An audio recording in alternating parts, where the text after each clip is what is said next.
Hello and welcome to your in-depth weekly horoscope for week commencing the 3rd of January. This is for the Sun or the Ascendant. As ever, I'm going to give you a broad overview of what to expect, but please stay with me. I will then dive deep into each of the 12 zodiac signs and share with you your Sun or your Ascendant. It's whatever you wish to watch. So this week begins with Neptune forging a really shimmering but beautiful angle to Venus. And by the end of the week, Venus comes into an exact conjunction with the Sun. Now that's brilliant if we're really wanting to think about something desirable or someone desirable that may be on our radar. With the January sales in full swing, it may be a monetary purchase we're considering. The sign of Capricorn, where Venus is very much about substance, so it may be a big ticket item that we're really drawn towards, or perhaps there's someone that we like that in some ways is quite well off or has some qualities that we really respect and admire. And the connection between Venus and Neptune can be really magical and very spiritual, so a connection doesn't have to happen only in a physical realm.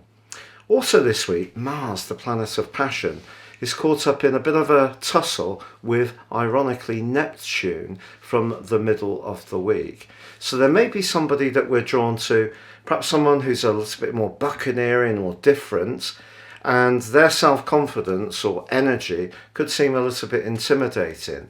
Then again, Venus can soothe this week, but Neptune in its angle with Mars can confuse. So if there is someone we're unsure of, we just need to be a little bit cautious.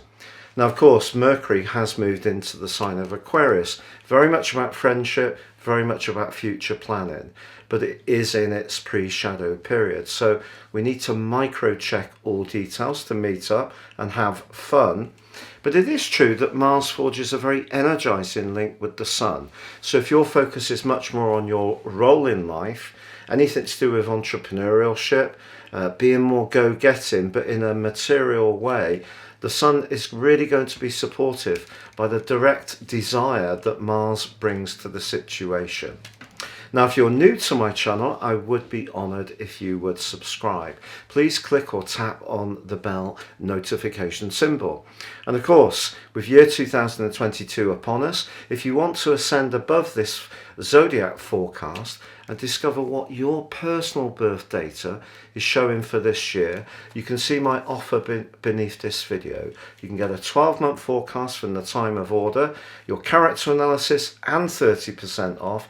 Gain searing insights. The link is beneath this video now. Hello Sagittarius and welcome to your in-depth forecast for week commencing the 3rd of January. Mercury, the planet of communication, has moved into a speedier, more nimble part of your scope. If there are any kind of correspondence that's outstanding from last year, this would be a great opportunity to grapple with that.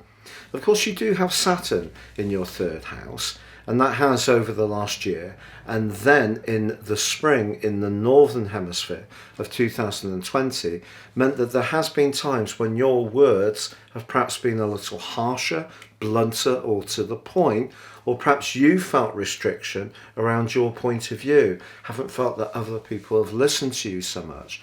Now Saturn is squaring with Uranus again. So this is a very abrasive link. So if things do frustrate you at the moment, it's important that you don't get to a point of exasperation too quickly. Try to see the big picture. That's what you have a gift for ordinarily. And if you do hone in too narrowly, it could see you sort of getting the wrong end of the stick very rapidly, quite frankly. So Mercury can be very helpful in this regard. Now, of course, Neptune and Venus for the first 12 days of this month are in a magical alliance. Venus in your sector of everyday resources and Neptune in the part of your scope to do with your home. There could be some really lovely gatherings or connections, or perhaps there has been so far with others that you are drawn to, and there can be more of that by the end of this week as Venus comes into an exact conjunction with the Sun. Now, there's been a lot of talk amongst YouTube astrologers about Venus retrograde. I would say to you, there's a good chance that some financial good news could arrive in your situation by the end of this week. And if that doesn't happen, I think what you can do is see your situations in a new light. So in other words, your relationship to the resources, the foundations in your life, or even your self-worth can improve. And that's something to really savour. Also, Mars in your sign may be in a rather tough right angle with Neptune, which can be a little bit dissipating of some new plans that you're trying to get off the ground. Perhaps your physical vitality has just been lower. But Mars does forge a very constructive link with the Sun. So where you are single-minded and work diligently in a very focused way on something that's important to you and don't get distracted, then real progress and traction are possible also by the end of this week.